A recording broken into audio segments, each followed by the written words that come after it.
Kemudian Bapak rahimakumullah, yang kelima, orang yang mati syahid Allah berikan kenikmatan berupa apa? Kata Allah, wa ya'manu yawmal faza'il akbar.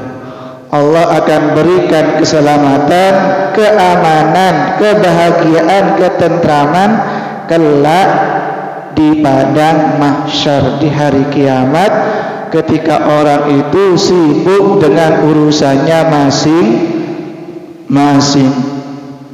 Tapi orang-orang yang mati syahid di hari kiamat Allah berikan ketenangan.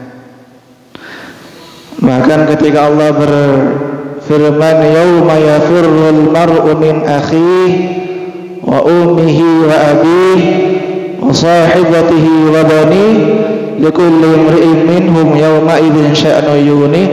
Pada hari kiamat itu semua orang sibuk dengan urusannya masing-masing, lari dari ayahnya, lari dari ibunya, ibu bahkan lari dari anaknya, saking goncangnya hari kiamat. Tapi alhamdulillah peristiwa dahsyat itu tidak dialami oleh orang yang mati syahid. Mereka diberikan ketenangan oleh Allah Subhanahu wa taala. Itu yang keberapa itu? Hitung sendiri ya Ibu ya. Yang berikutnya, kenikmatan Allah yang berikutnya diberikan kepada orang yang mati syahid, wa yudha, yang keenam ya, wa yudha ala ra'sihi tajul wiqar al-yaqut min wa khairun min ad-dunya wa ma fiha. Allah berikan mahkota kerendahan hati, mahkota yang mana butir mutiara dari mahkota itu lebih baik daripada dunia dan seisinya. Diberikan mahkota kehormatan sebagai tanda bahwa dia adalah orang yang mati syahid. Kemudian yang ketujuh, wa yashfa'u fi sab'ina insanan min aqaribihi, dan orang yang mati syahid itu diperbolehkan oleh Allah untuk memberikan syafaat bagi 70 kerabatnya. Dihitung nanti itu. Ya Allah, ayahku, ya Allah, aku ingin ayahku masuk surga. Ya Allah, aku ingin ibuku masuk surga. Ya Allah, aku ingin anakku masuk surga. Terus begitu sampai 70 orang. Ini luar biasa sebetulnya Bapak Ibu ya. Kenikmatan yang didapat oleh orang-orang yang mati syahid. 7 setidaknya gitu. Kemudian Bapak Ibu rahimakumullah, selain ayat tadi surah Al-Imran 169 dan hadis yang kami sebutkan barusan menceritakan atau menjelaskan tentang nikmat-nikmat yang Allah berikan kepada orang-orang yang mati syahid, ayat ini surah Al-Imran ini 169 juga merupakan apa ya, pukulan telak bagi orang-orang munafik. Kami sampaikan di awal, orang-orang munafik itu kan mengejek Bapak Ibu, mengejek kepada orang-orang mukmin. Ketika dalam perang Uhud itu ada 70 orang mukmin yang gugur, yang meninggal, orang munafik kemudian bilang, nah kan katanya mati kan, makanya jangan Uhud perang katanya, kalau enggak pengen mati, kata orang-orang munafik. Kemudian komentar atau cacian, cemoohan semacam ini dibantah, diluruskan oleh Allah Subhanahu wa taala bahwa jangan bilang begitu, kata Allah. Sekalipun mungkin sahabat Nabi yang gugur di badan Uhud itu fisiknya sudah dikuburkan, tetapi mereka, kata Allah, hidup, tidak mati, mendapatkan kenikmatan. Justru malah kenikmatan yang dia dapatkan di dunia tidaklah lebih besar dari kenikmatan yang dia dapatkan setelah meninggal dunia. Saya ulangi, kebahagiaan, kenikmatan yang Allah berikan kepada orang-orang di dunia itu tidaklah lebih besar daripada kenikmatan yang Allah berikan ketika orang tersebut wafat atau meninggal. Cuma kadangkala kita saja yang takut dikira kalau sudah meninggal itu hilang kebahagiaan, hilang ketentraman.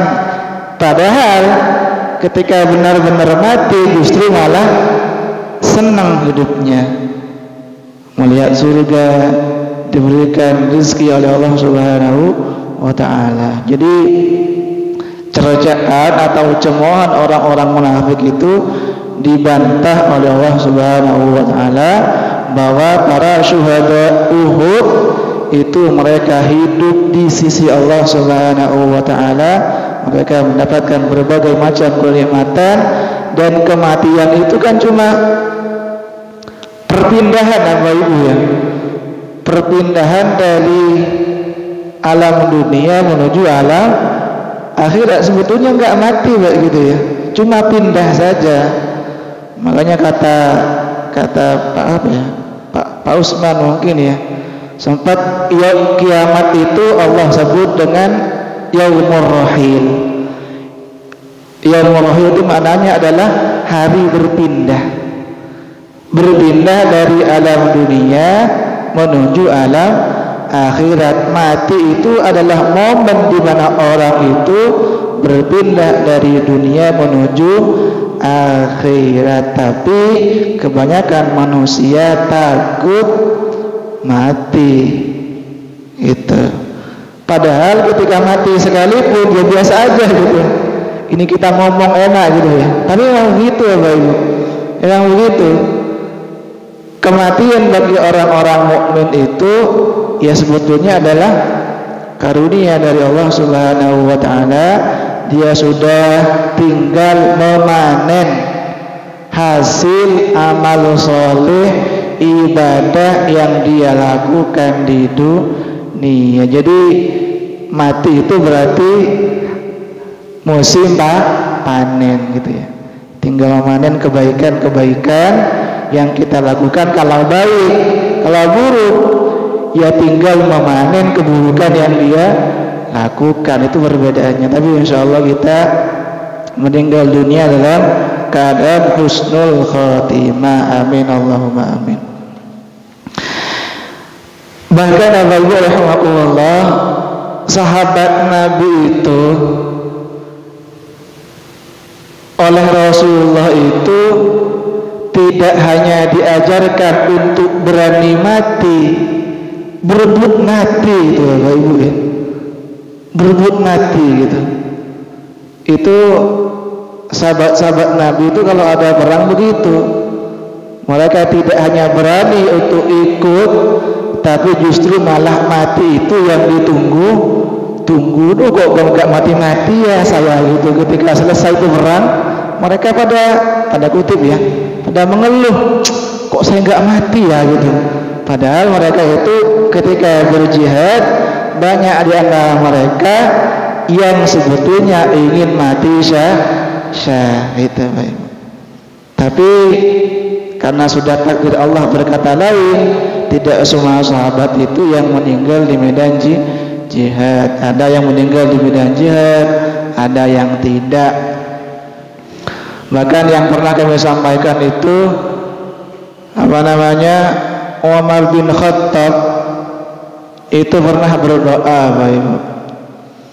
Allahumma rzuqni syahadatan fi sabilika wa wafatan fi biladi nabiyika. Ya Allah, berikanlah aku mati syahid di jalanmu dan matinya di kota nabimu Madinah.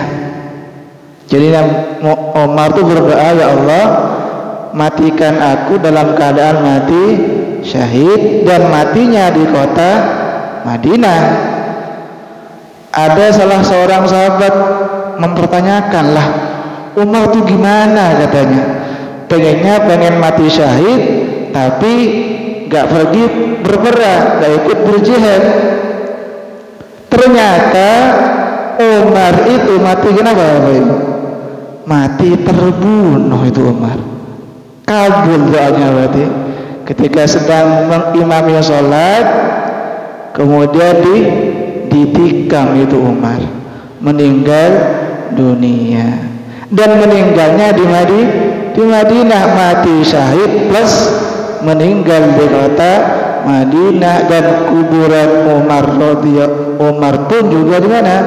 Di Madinah, bersebelahan dengan Rasulullah Muhammad SAW. Jadi itu ternyata banyak di antara sahabat yang meminta kepada Allah agar matinya itu mati syahid. Tidak hanya ingin berebut, tidak hanya berani mati, tapi berebut mati syahid.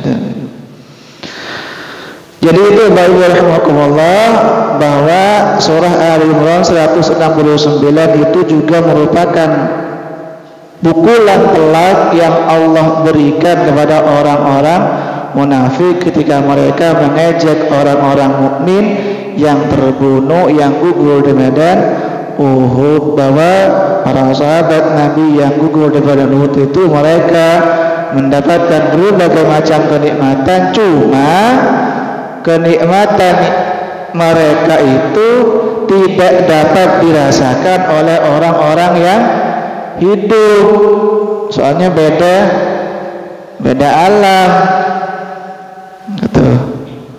Sebagaimana firman Allah Subhanahu wa taala dalam surah yang lain, surah Al-Baqarah 154, Allah berfirman, wala taqulu liman yuqtalu fi sabilillahi amwat bal ahya'u walakin la tash'urun. Kata Allah, janganlah kalian mengatakan bahwa orang-orang yang gugur di jalan Allah itu mati. Sebenarnya mereka itu hidup, tetapi kalian tidak menyadarinya, tidak merasakan bahwa mereka itu hidup. Jadi itu hidup. Jadi tidak perlu khawatir. Dan orang-orang yang selamat di alam kuburnya, di alam barzakh, maka kehidupan setelahnya itu lebih mudah. Jadi kata Nabi itu, orang yang selamat di alam kuburnya, maka kehidupan setelahnya itu jauh lebih mudah. Dan orang yang tidak selamat di alam kuburnya, fama ba'dahu as'abu minhu, kehidupan setelah alam kubur itu jauh lebih berat kalau dia sudah di alam kuburnya tidak selamat. Bapak Ibu rahimakumullah, kemudian surah Ali Imran 169 ini juga selain berisi pukulan telak kepada orang-orang munafik, surah Ali Imran 169 ini juga motivasi bagi orang-orang mukmin. Maksudnya Allah itu ingin menyampaikan kepada seluruh umat muslim tentunya, agar mereka itu tidak takut, tidak gentar dengan apa? Dengan kematian. Ketika ada seruan untuk berjihad, ya ikut saja gitu. Kenapa? Karena sekalipun mereka benar-benar mati atau terbunuh, ternyata balasannya lebih baik. Jadi kata Allah, tidak ada yang perlu dikhawatirkan, tidak ada yang perlu ditakutkan. Karena seandainya wafat atau gugur di medan jihad, Allah memberikan kenikmatan yang begitu banyak, dan balasan Allah itu jauh lebih baik daripada kebaikan yang kita lakukan. Maksudnya balasan kebaikan yang Allah berikan kepada kita itu jauh lebih baik daripada kebaikan yang kita lakukan. Kecil sebetulnya usaha kita, kecil sebetulnya ibadah kita, remeh mungkin ya, tapi balasan yang Allah berikan itu jauh lebih besar, jauh lebih baik. Dan orang-orang mukmin itu ya rahimakumullah, ketika mereka berjihad kata Allah, ada dua hal yang mereka tunggu.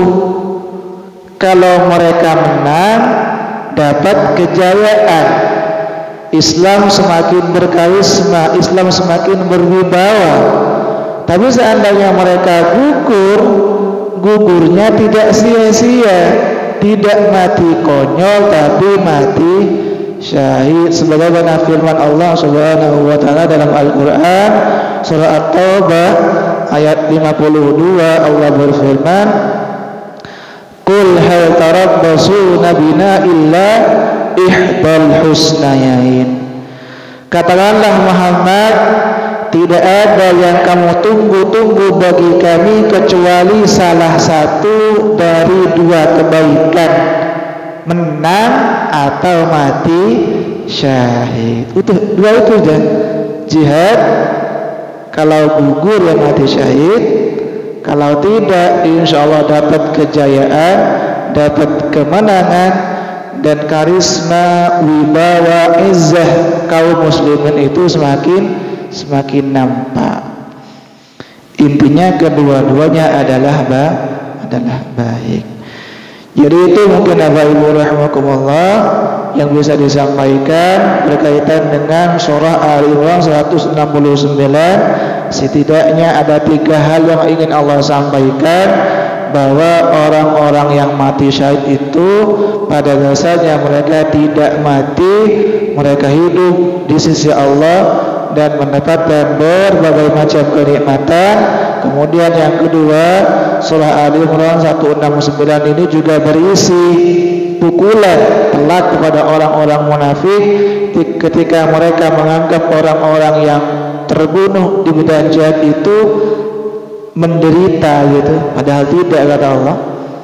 Kemudian yang ketiga, ayat ini Al-Imran 169 berisi motivasi juga kepada orang-orang mukmin secara khusus agar mereka itu tidak takut mati di dalam memperjuangkan Islam, karena sering disampaikan oleh banyak ustadz gitu, bersikap pengecut tidak akan memperlambat kematian, dan bersikap pemberani tidak akan mempercepat kematian. Kenapa?